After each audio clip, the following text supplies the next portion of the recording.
So good morning, hello. Thank you very much for joining us. My name is William and I'm one of the staff who has been working on the Civil Service Toolkit. So to start off with, a few bits of housekeeping. We're recording, but we can't see you as your videos and mics are turned off. There we go. Fantastic. Yeah, so what is carbon literacy? So to begin, what is carbon literacy and where did it come from? So to achieve a low carbon culture change, it's not enough to simply lay out the facts.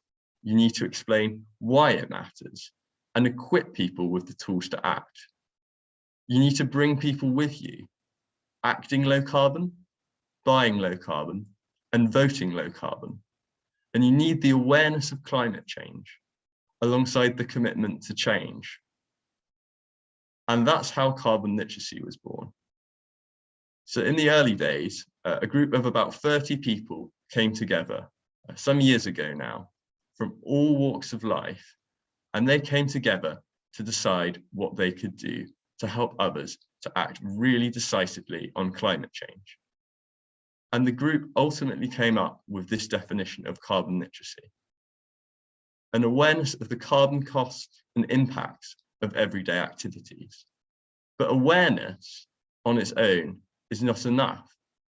Learners need to leave with the agency and the ability to reduce emissions in their personal and professional lives. Carbon literacy is a globally unique, adaptable framework that can be applied absolutely anywhere. So in the early days of the project, we hired a researcher to find out if there are any projects that were similar to ours. So after completing his research, he came back to us and said he couldn't find anything similar at all. On hearing this, senior academics from the University of Manchester insisted that this just couldn't be right and undertook 2 weeks of research. And much to their surprise, they couldn't find anything quite like our work anywhere in the world. And then after that, the UN contacted us in 2014, claiming that they'd been following the project for the past year. They added on, "Did you know that you're globally unique?" They later recognized us as one of the 100 transformative action projects worldwide that could materially change the way that we deal with climate change. Next slide, please. So what is carbon literacy? What does it actually mean? Well, we offer anyone a day's worth of learning about climate change. Lots of people ask, why is it a day? This is because any less than a day would not bring about a broad enough understanding of the significance of the action needed to address the climate crisis. Yet, that day doesn't need to be a single day. It can be delivered over a series of several sessions. So to make the most impact, carbon literacy needs to be local learning, so that it's relevant to their role and locality and delivered by peers, as they're our most trusted source of information and influence. Another key element of carbon literacy is also group inquiry. This is because people coming up with their own answers always tend to come up with better solutions. Courses that integrate these components are certified against the carbon literacy standard, and learners who successfully complete a day's worth of approved carbon literacy learning are certified as carbon literate. So as part of the training, what we require from all learners is that they must commit to both a significant individual and group action to reduce their carbon footprint. I think the most important thing to remember here is that these actions must be significant. And these are the two actions that we assess when evidence is submitted to us in order to award successful participants a carbon literacy certificate. And it's also worth noting that there's a £10 certificate application fee per learner. As a result of this process, this then led to a certification pathway. So for individuals, there's the option to become a certified carbon literacy trainer after you become carbon literate. And after this, we also have a carbon literate organisation accreditation scheme. And this offers organisations a badge that they can use to showcase their commitment to carbon literacy and to a low carbon culture. And then the last pathway is that organisations can take carbon literacy training to other audiences, and these organisations can be invited to become a recognised carbon literacy training organisation. So since the charity was launched in 2012, there's over 23,000 people that have been certified as carbon literate. So learners must pledge at least 2 actions, which means that at least 46,000 actions have been pledged. Although we know from experience that actually many learners pledge more than 2 actions. And at the moment, the project is growing in size by about 50% per year. And there's already over 260 carbon literacy courses, which have been delivered in 14 nations. And there's courses which are being rolled out in countries as far away as Australia. Something that we often get asked is, well, that's all great, but then how does that work? But how does it work? So Jacobs UK, a construction company, indicates that typical carbon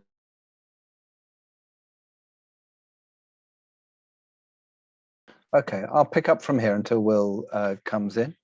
I know this bit too, I hope, in theory. Hopefully Will join us imminently. Thanks, Hannah. So yes, just talking about the energy outcomes from carbon literacy. This is an estimate from the engineering consultancy Jacobs based on projects that they've managed to measure, and comparing that to our program. They've come up with this figure that in an average workplace, a program such as carbon literacy should expect to save some 15 to 20% of energy if supported appropriately after the event. We'll carry on. I'm sure Will join us in a minute. So in terms of what we do, strangely for a training organization, we don't train. We enable training. So we enable, typically we would enable people to design courses against the standard, and then we verify learning through certification of learners. And that's a picture of the lovely certificate that 23,000 people have had since we started. And so the rate of growth, I think the idea of doubling our speed of growth is just going to go through the roof. I was just talking to an organization with 80,000 employees across the world. Yeah, it's growing like mad. Talking to another government department yesterday with many tens of thousands of employees. The great thing is we're built for scalability in terms of our structures. This was a jumping off point for us, and we'll come on to that in talking to Anna from Bays in a bit. But so yeah, we'll be one of Anna's colleagues got to know us quite well and spotted that actually every organization designing its own accredited course would entail a bit of duplication. So they, with us, devised the idea of shareable sector-wide toolkits. And I might be able to merge seamlessly back to Will. Hi Phil, I'm back. You're back. That's great. Yeah. I've been trying to cover for you in the best way that I can. You know, in best understudied tradition. No, my apologies. The disadvantages of living in a rural area is that when your internet goes, it goes, and there's not a backup. But thank you very much, Phil. And yeah, I'll take it from here. Marvelous. Thanks, Will. See you in a bit. Yeah. So in the early days of carbon literacy, an organisation would write a carbon literacy course with our help and support, and then we check the proposed materials to maintain quality with the view of accrediting the course. And then the head of Local Energy from BEIS was greatly impressed in our work and saw that there was huge potential to speed up the rollout of carbon literacy. And then BEIS offered us the funding to develop off-the-shelf toolkit courses that were in a ready-to-go, easily accessible format for 5 different public sector audiences.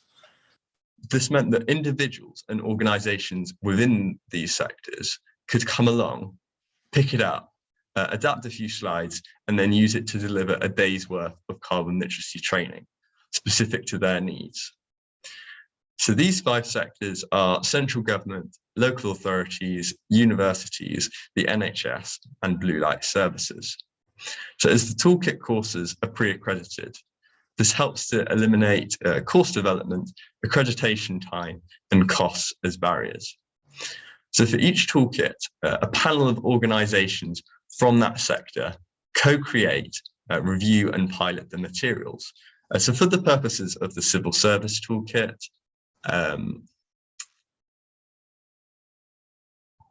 BEIS have co-written the materials, and staff from BEIS, the Office of Government Property, and the Ministry of Justice piloted the toolkit.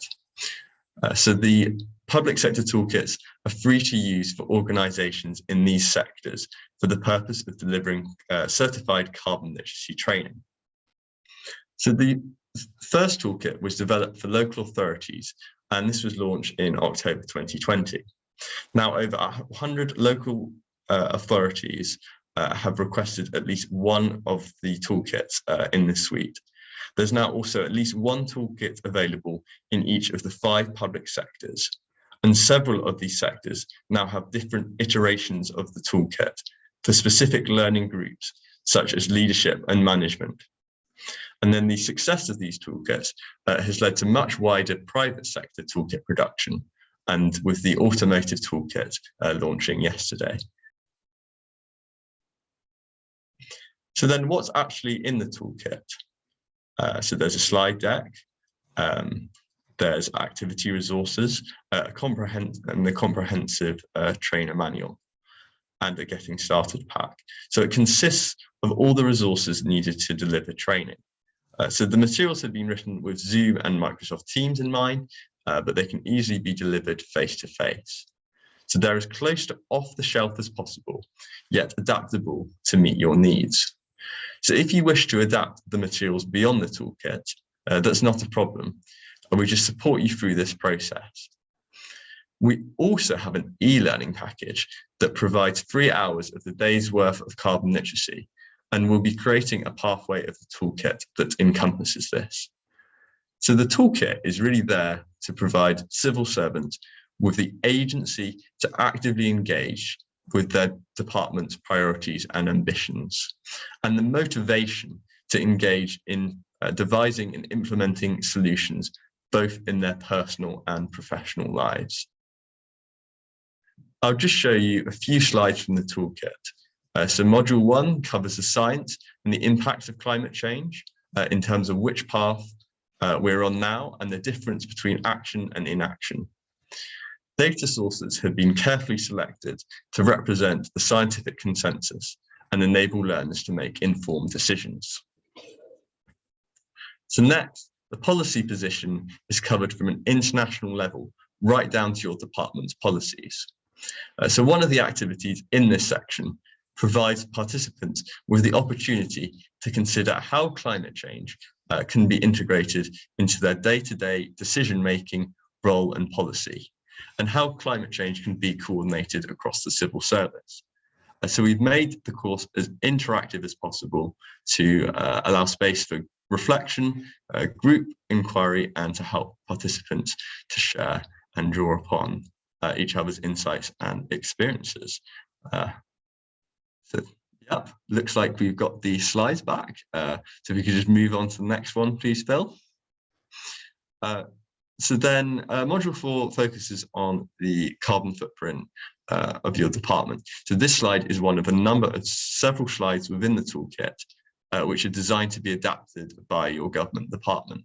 And so these customizable slides help to ensure that learning is specific to your department and relevant to your participants' needs.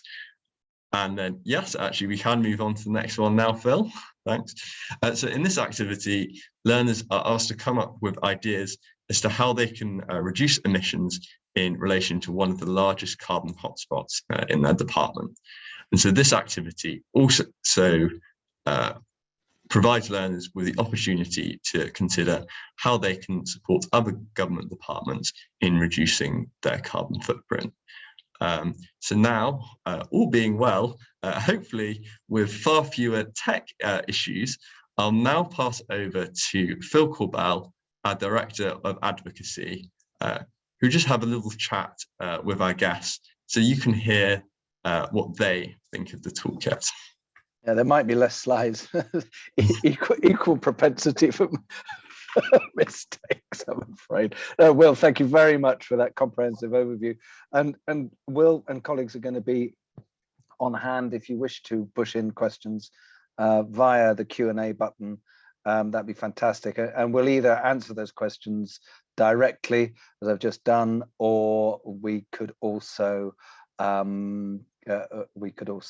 take those questions into the closing Q&A. What we're going to do is talk to a range of civil service colleagues about their experiences and opinions of carbon literacy, and then we'll go to Q&A. I think that's all the preamble that we need, touch wood. So I'd like first to introduce Anna Reiser from BEIS. It's great with this audience, I don't even need to unwrap the acronyms, unlike most times, do I? Hi, Anna. Tell us what you do at BEIS. So I am part of the team that Will was referencing, who were initially involved with the Carbon Literacy Project because of our involvement with local authorities. So I'm part of the local net zero team. We've very recently rebranded post net zero strategy. So what was the local climate and energy team are now the net zero team, which means we have a bit more kind of scope to cover some of the stuff which carbon literacy is talking about as well, which is really good. Fantastic. Let's start with the basics. And actually, I'm going to ask you and Monica and Ian about this. Why climate change and the civil service? You know, you've got enough to be getting on with without all this climate stuff, whether it's in, you know, I mean, obviously a lot of you have it within your job description, but that broader issue, why the relevance, why the priority for it? So I think it's very obvious within the net zero team why we might want to be doing this, but within the wider civil service, I think it's that thing of policy touches on so many areas and has so many unintended consequences. It's a butterfly effect. Everything that you have in that supply chain and all of the different ways in which what you're trying to implement impacts people's lives has a huge implications. So for people in the civil service to have at least a proper understanding of what those carbon implications are is kind of essential for any policy to really be able to comply with net zero, which is what we're all aiming for in the end. Which completely mirrors our experience across the aim of carbon literacy, that this has to be a core competence. I was talking to a very senior corporate sustainability guy from a multinational in our launch event. Oh, Monday before last.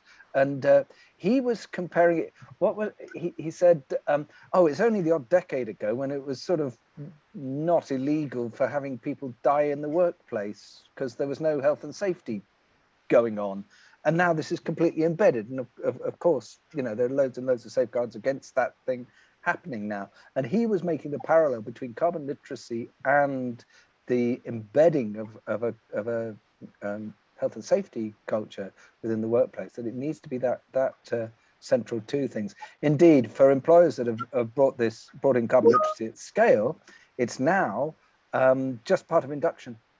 You do health and safety, GDPR, safeguarding, carbon literacy, it's simply there. So you think that has relevance then, and that's obviously the rationale. And before coming back to you, this is obviously an apocryphal story, but at a large department, a new minister came in and did a town hall for staff.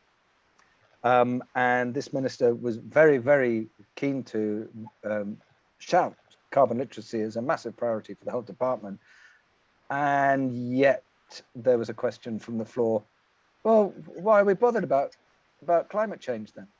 as in such a distance from knowing the relevance of the subject to everyday working was clear, and I guess that's why we're here. So, meanwhile, your colleague Patrick recognized, as we alluded to before, that our usual mode of every organization designing their own thing was potentially unnecessary, and you commissioned us. And obviously the first department to start with this was your own. How did this grow within the department? How did the concept of carbon literacy crystallize within BASE? So initially, I know that normally you don't have trainers, but we very kindly had some expertise from Carbon Lit come into the department to give us an initial kind of overview of what is really comprehensive training guide. There's a manual, which means that me and a couple of colleagues were able to very quickly get our heads around all the different slides once we'd kind of gone through the training, and then deliver it to people with all of the kind of facts and figures backed up, so that if we had awkward questions of like, you know, where does this 70% come from, we could very quickly reference people to exactly where it was coming from and not have any trouble with that.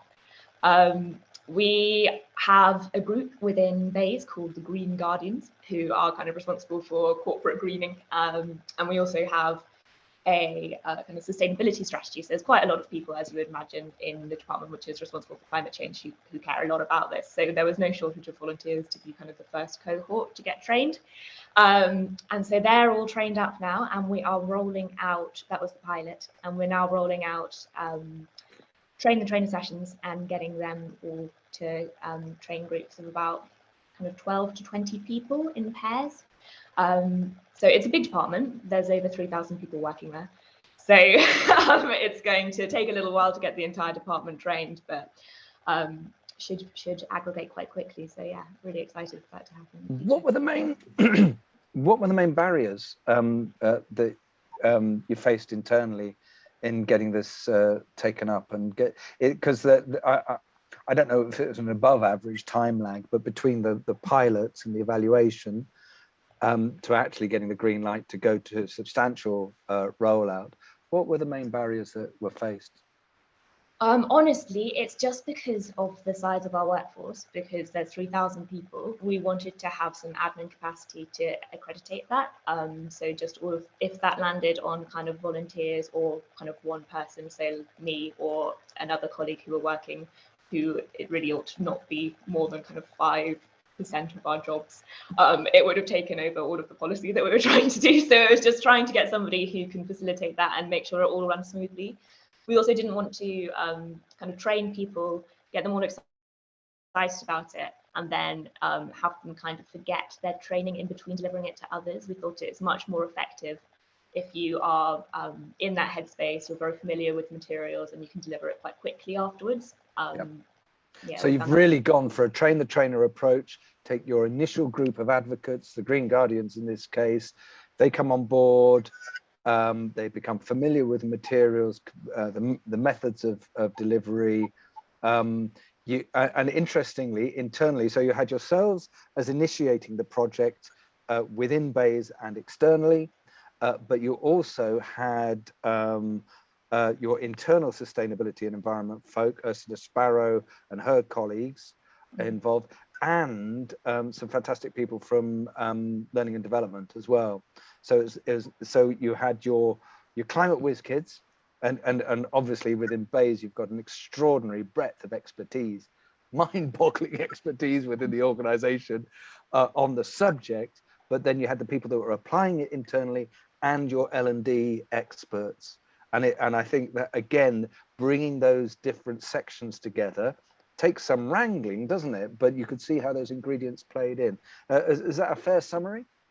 Definitely. I think there's also probably the factor of things are moving fairly quickly in the climate change world. So incorporating kind of findings from the IPCC, the fallout of COP, what we've said in the net zero strategy, specifically our department, as William mentioned, there's lots of kind of updating what we are doing. And a lot of policy strategies have come out recently, which means that we want to make sure people are informed of what we're up to. So I think the net zero strategy was almost 300 pages long, so there's lots of kind of wrangling to get some of that into the text without kind of completely overshadowing everything else. Oh yeah.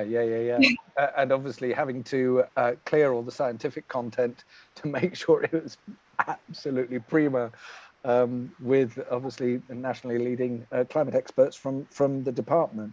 So also, of course, you overview the government estate, the government footprint. Yeah. So this spread down Whitehall, as it were. How have you helped facilitate that?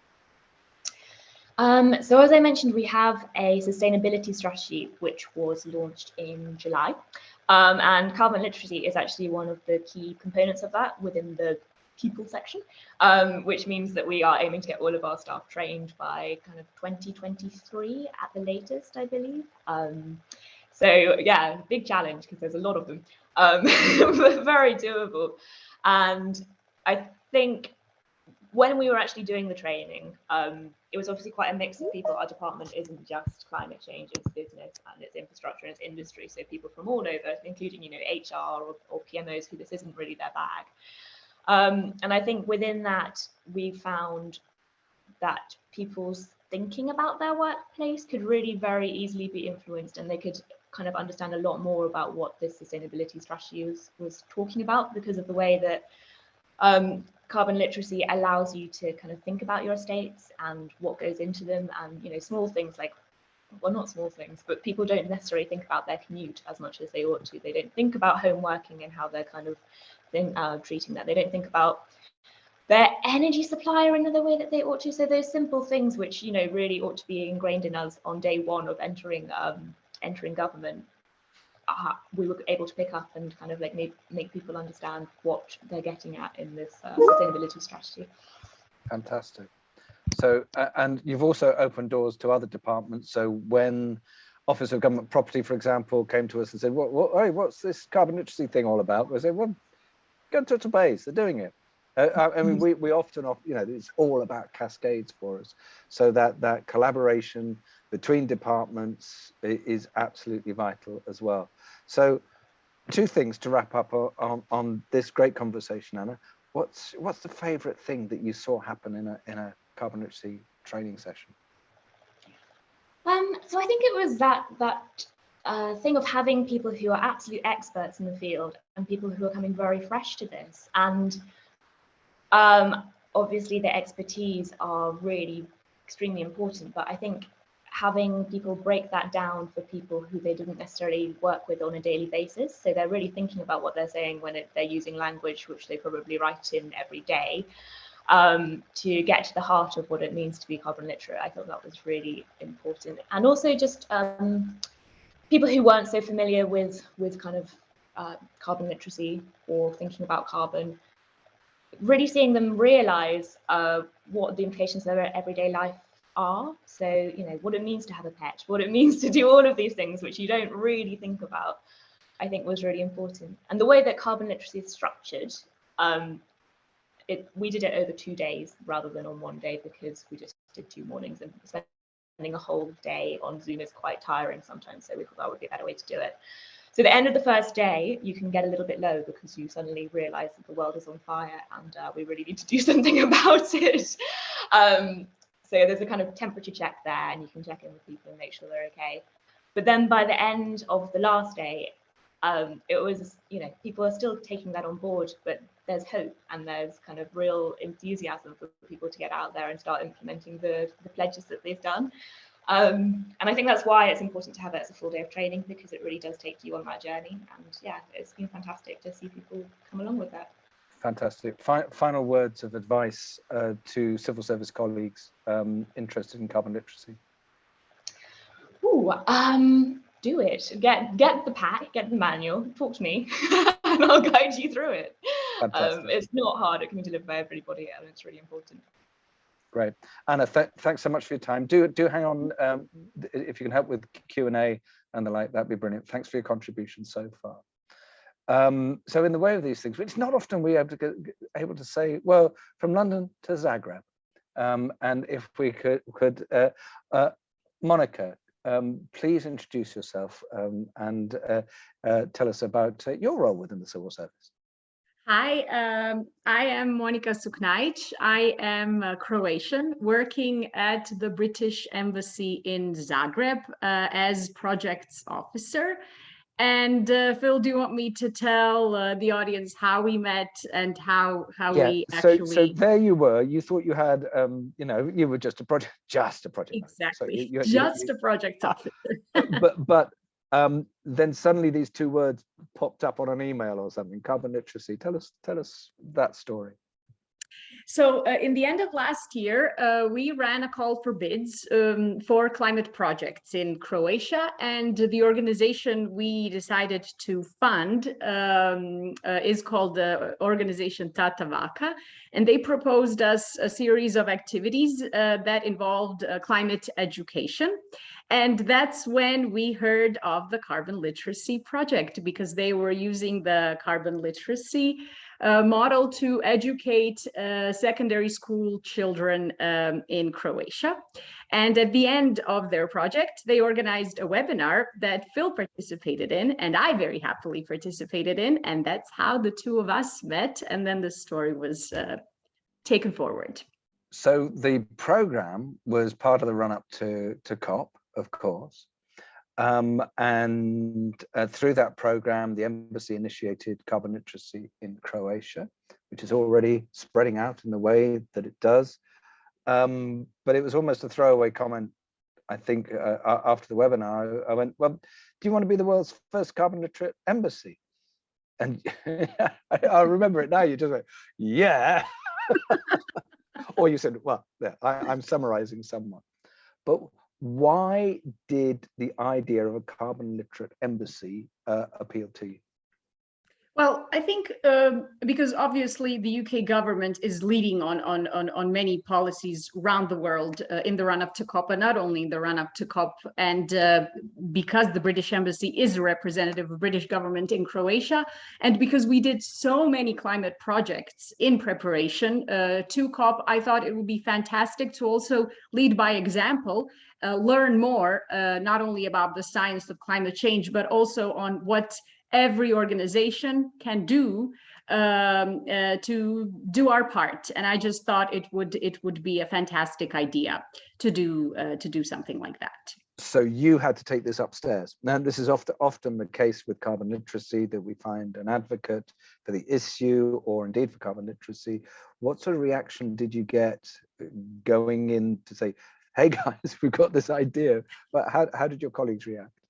Actually, I have a group of very interested colleagues. I think all of us very much enjoyed working on climate projects. So the way we did that, we of course ran that by our then ambassador, because we had a change of ambassador in the meantime. But I had a group of very interested colleagues, and I said, do you want to participate in this? Because when we spoke to you, we learned it's a peer-to-peer way of learning. So I needed to have an initial group of colleagues at the embassy who were willing to do the initial training with a certified carbon literate trainer from Croatia.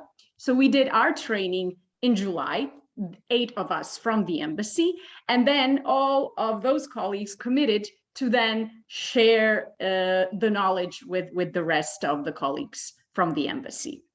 So very much a story of using local resources, that mix of external expertise, building up your own capacity. And then you ran a whole staff training. Tell us about what happened and some of the reactions there. Yes. So just to say, I think it was very, very important for us to do that training. We did it back in July, and I think all of us were amazed with what Anna said, how the training takes the whole story, which is why it's important to do the whole day of training.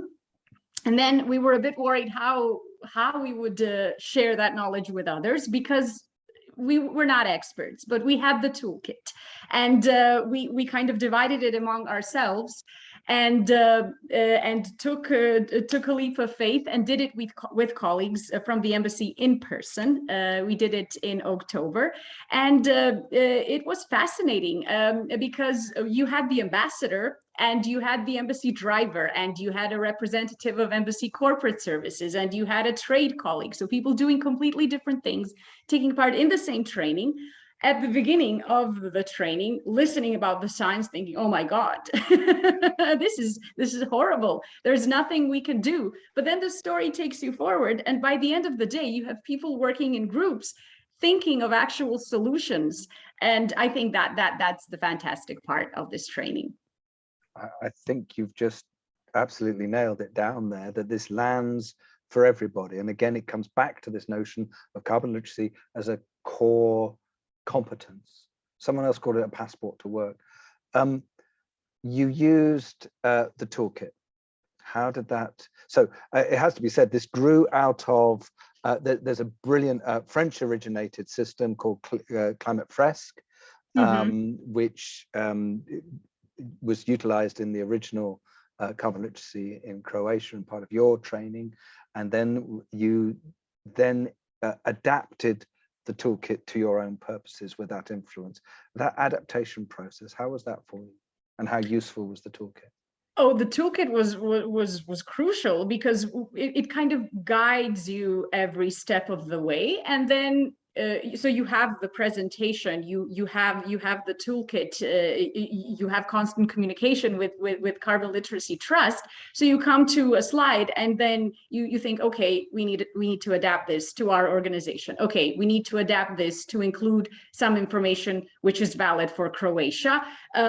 We need to adapt this because the British Embassy works in a different way. So the toolkit guides you, but then there is an opportunity for you to put in the information that you need to make it more relevant for your group. And I think it works really well. And just to say thank you to colleagues from BASE, because the BASE presentation was the basis of what we worked on then.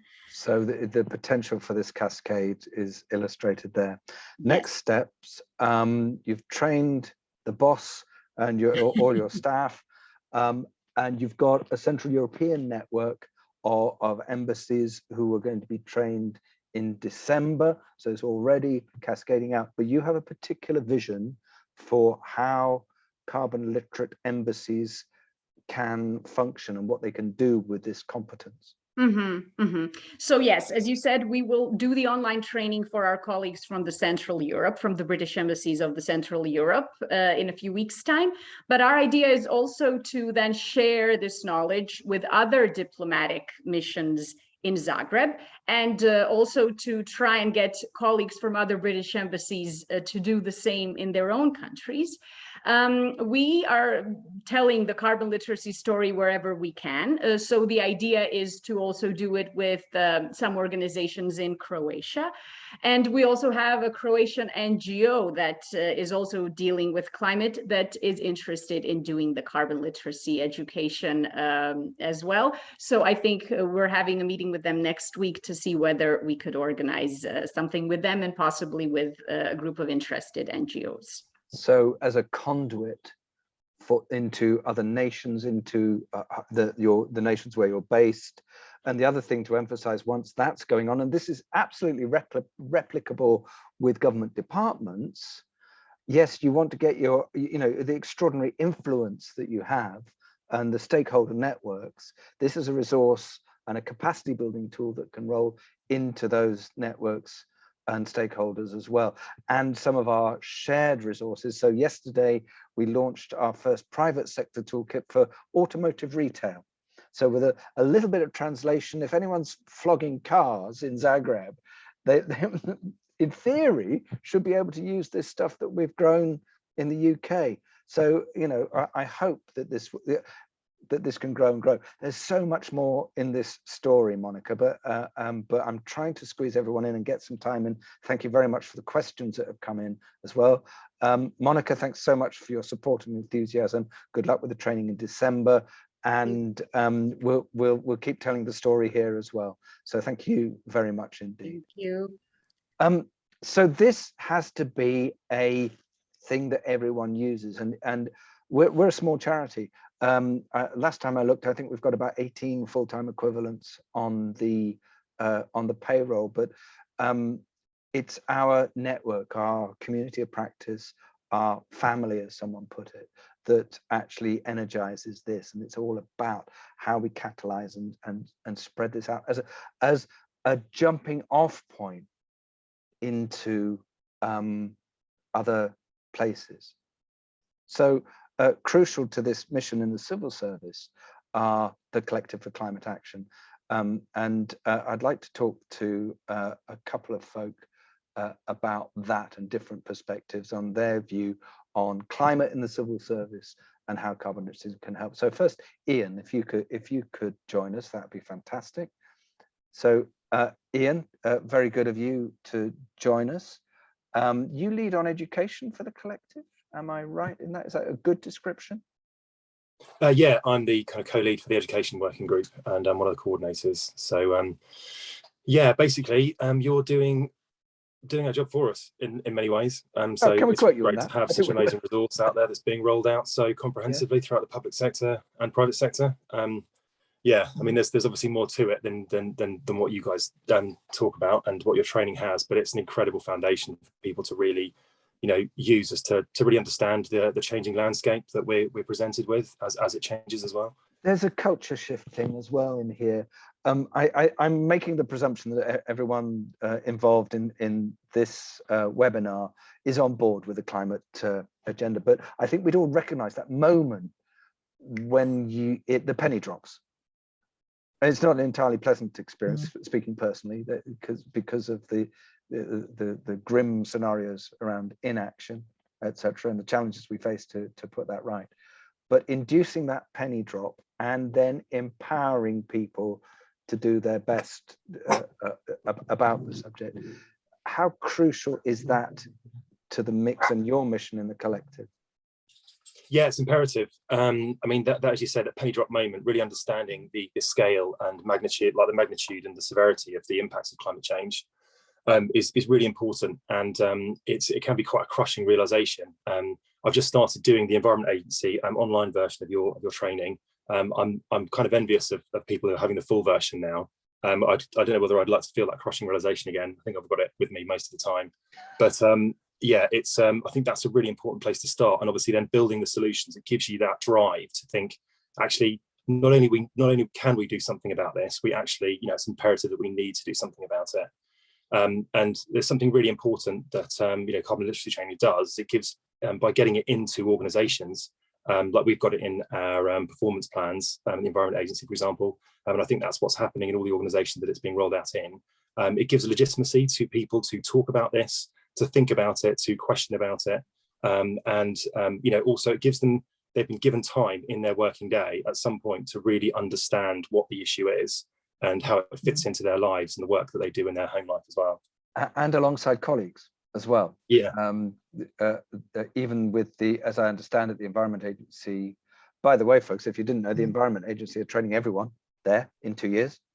The world's first carbon literate government agency. It's fantastic work that's been going on there. But at some point you do gather with colleagues, particularly focusing on the action and what you're going to do as well. So you can chunk the learning in the day's worth, pick it up and fit it into the learning program, your own workload. But that thing about getting it going, but then sustaining it. We always call it this a low carbon culture project, embedding this in a meaningful way into workplace and community cultures. So Ian, part of obviously the mission of the collective. Well, no, hang on, let's rewind. Tell us a bit about the collective. We're a group of volunteers, all public servants. Well, not completely now, but yeah, largely public servants around the United Kingdom. And the ambition really is to kind of build an understanding of what climate change is, and build ambition on it and resilience to it as well.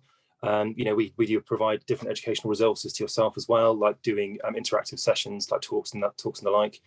We also provide support to people through our human systems group.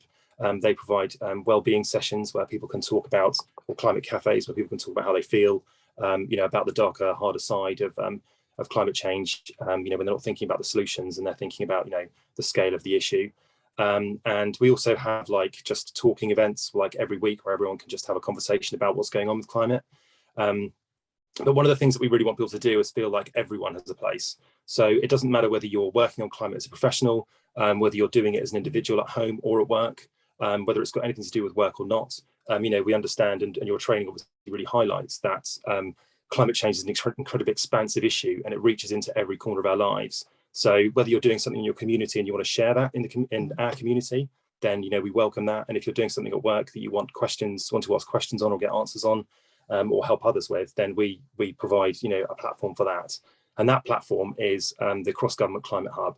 One of the things that is really great that people understand the climate crisis in the first place is that they can see how expansive it is, but also hopefully we can see that there's a real opportunity to make a massive difference by working together on it. So we've got the Cross-Government Climate Hub, where we've brought our community, and we welcome other volunteer groups like the Collective for Climate Action to that space as well, and also individuals from councils and other public sector organisations.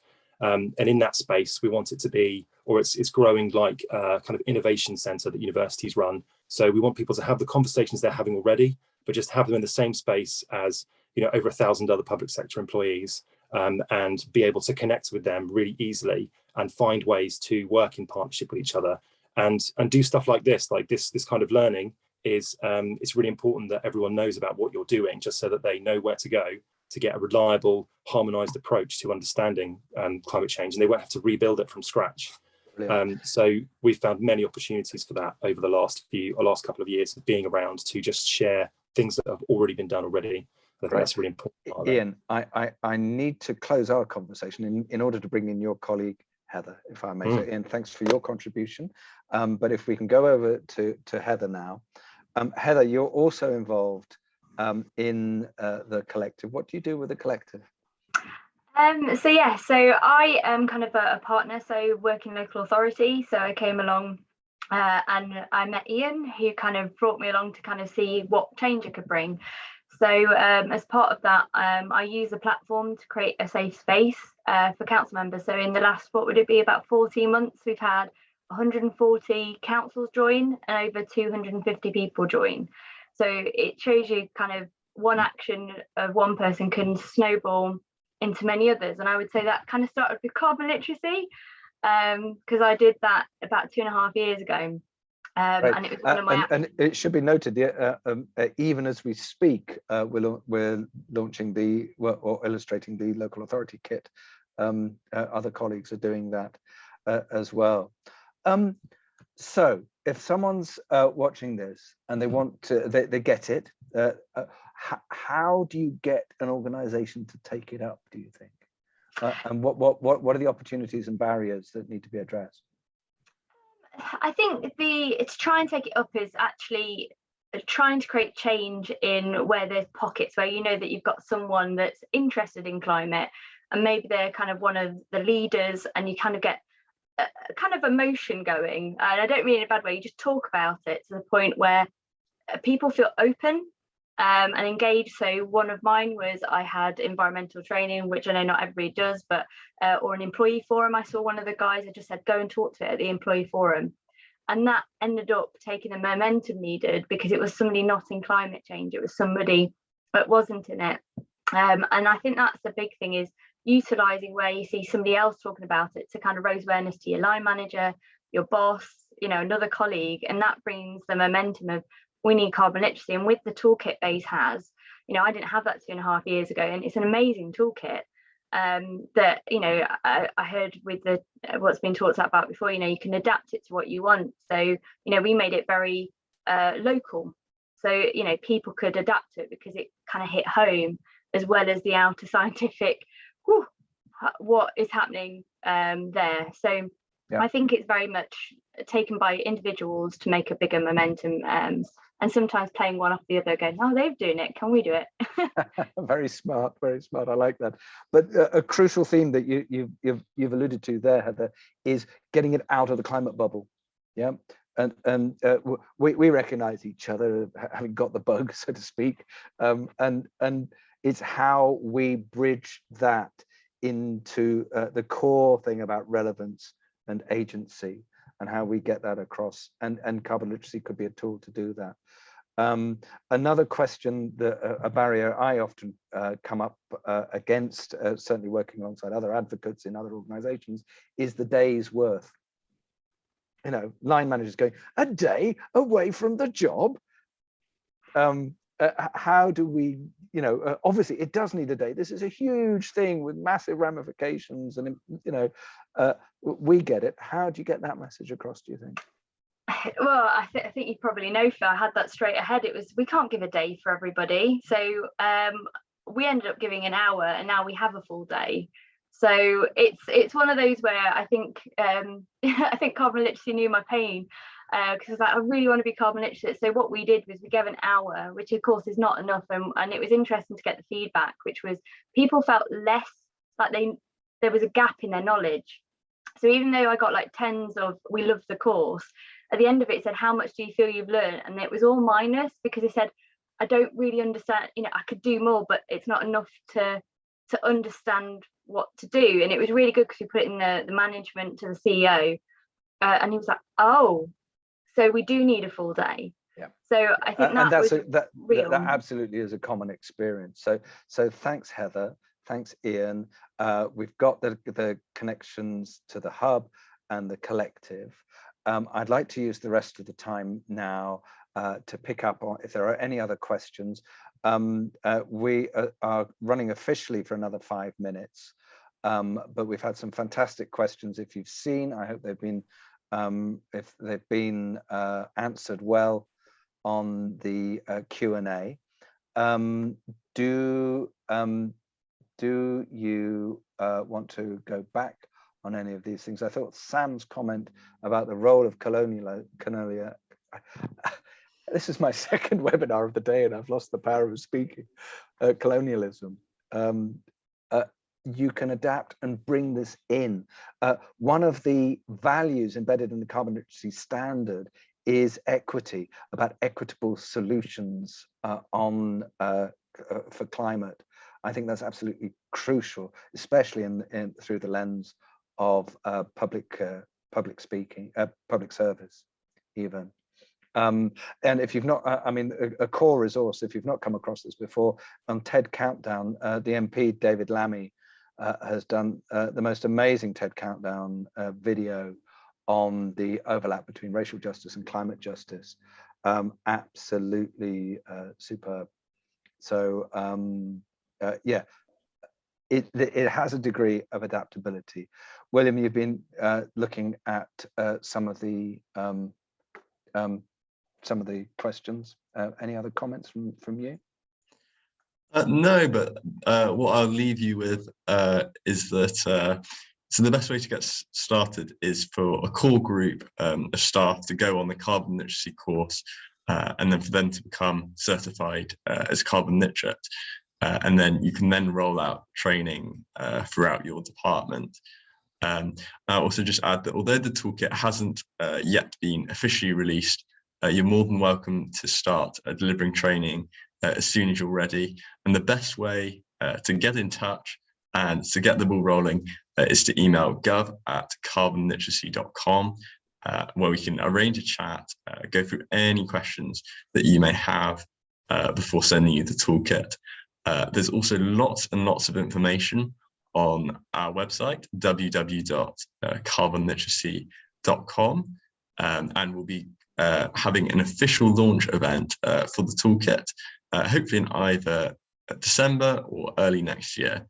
So we very much hope that you'll join us then, along with interested colleagues. Just also wanted to thank BEIS and the Greater Manchester Combined Authority for all of their support for the toolkit. And yeah, again, if you'd like to get started, please email gov@carbonliteracy.com. Any closing thoughts from you, Phil? Well, it's just so exciting to see this spread. I think you've had a sense of the dynamism, the vision, just the energy from Anna, from Monica, from Ian and Heather, and many, many beyond, about how do I say, this is way, way beyond. We know this is necessary, yeah, action on climate, substantial action against the climate crisis is absolutely vital. But this lands as a good thing. One of the most consistent feedbacks we get on training is that people enjoy it. They really get something material out of it. So this isn't something, one of our early councils where this was mandated, oh, it's not going to be like, oh, we're going to get locked in a room to do GDPR again. This is dynamic, exciting, constructive skills development. So this really does land well. And there's this great community already doing it who collaborate. So if you're watching this and you're thinking, what's this all about? Yes, talk to us. And also we will work with you on your internal advocacy, but you've just had a taste of some of the people that are already involved who are happy to share their experience as well. We can get this across the line and rolling in your departments, your parts of the civil service as well. So yeah, contact us. We'll connect you to other folk and great materials and get this rolling. So yeah, thanks. That'll do for my. As you can tell, I could ramble from this point on. I'm not going to. I'll zip up now in order for Will to call things to a close. Yeah, just want to say thank you very much for joining us. And yeah, yet again, if you're interested in getting started, please get in touch at gov@carbonliteracy.com. Thank you, and looking forward to hearing from you. Thanks, everyone. Bye.